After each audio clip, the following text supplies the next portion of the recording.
Hey guys, Redneck Mini 14 here, and this is going to be the fourth part of my AR-15 build, my classy AR-15 build that is. And this is the installation of the barrel. I have a 20-inch Stag Arms barrel assembly, and it comes with the Delta ring assembly already on. And I have a upper vise block that the upper receiver is sitting in right now. So let's get started. First thing you're going to want to do is get some of this grease. This is Aeroshell 33, I believe. I got this on classicfirearms.com. It's only a couple bucks plus shipping, which is like 3 times as much as what it cost. And then just put it on the barrel extension where it goes into the receiver. You don't need a whole lot, just a little bit.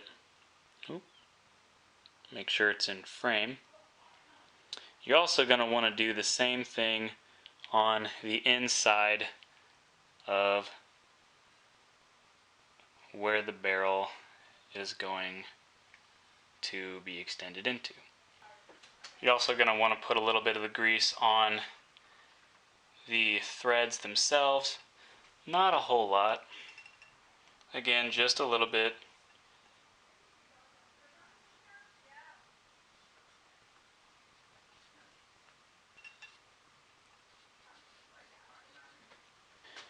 Now you're going to want to put the barrel into the receiver, line up the little notch with the little tab that's on the barrel, and just ease it on in.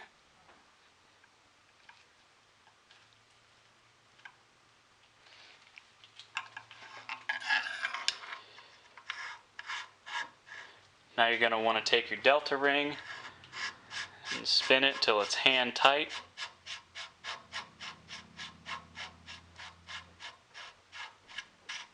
And once it's hand tight, the Delta ring itself will start to spin itself. You're going to want to make sure that everything is lined up. Okay, once you have everything lined up, take your armor's wrench and your torque wrench, put it at 90 degrees like this, and start it at 30 foot-pounds of torque.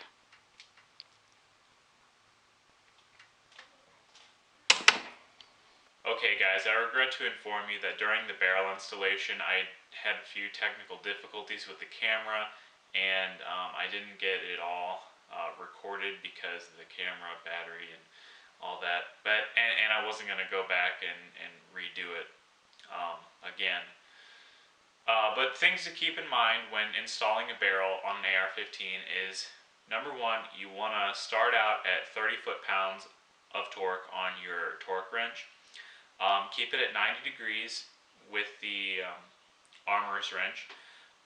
And then when you start out, you want to season the threads, so tighten it to 30 and then loosen it, and then tighten it to 30 again, loosen it, and then tighten it to 30 a third time, and then go from there. And then in order to get it lined up, just gradually go up, 30, 40, 50, 60, all the way up to 80 if you have to. 80 is the max, and 30 is the minimum. So as long as you're between 30 and 80 foot-pounds of torque on your barrel, you should be good. Also, another thing to keep in mind is something I actually didn't do it at all, but something you should do is check for head spacing with some headspace gauges. They're like $30 a piece, so it's two. There's a go gauge and a no-go gauge, and they're like $30 a piece. You really should check for headspace because it could cause a catastrophic failure if it's out of spec. I didn't do that because I had a pretty high quality barrel, and I figure Stag Arms, they should know how to properly make a barrel and properly test a barrel. But you really should either check it yourself. You can look up YouTube videos on how to check it, or you can have a gunsmith check it, or you can just have a gunsmith install the barrel for you and do all that for you, so you don't have to worry about messing it up. I went out and shot this gun right after I put it together, and I know it works properly, so I know it's good. If you want to know how tight I tighten the barrel on mine, I think it's at 60 foot-pounds, so right in the middle of 30 and 80, so it's in a pretty good range. So anyway, back to the rest of the build. Okay, once your barrel's on, take your gas tube, slide it in through the delta ring and the gas tube hole in the receiver, and then make sure you have the gas hole facing down,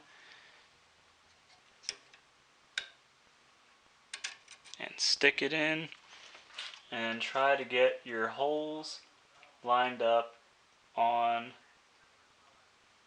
the sight, the gas block. Then take your starter punch with your roll pin, and then your brass hammer, and then just start punching your pin through the hole.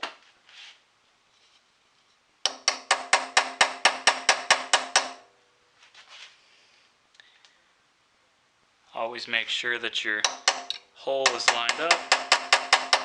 And once you're in just a little ways, take a finishing punch and finish up the job.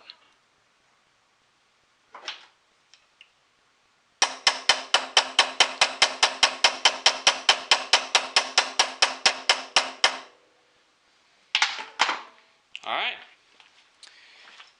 Now your barrel and your gas tube assembly is on the gun. That was part 4. Tune in for part 5.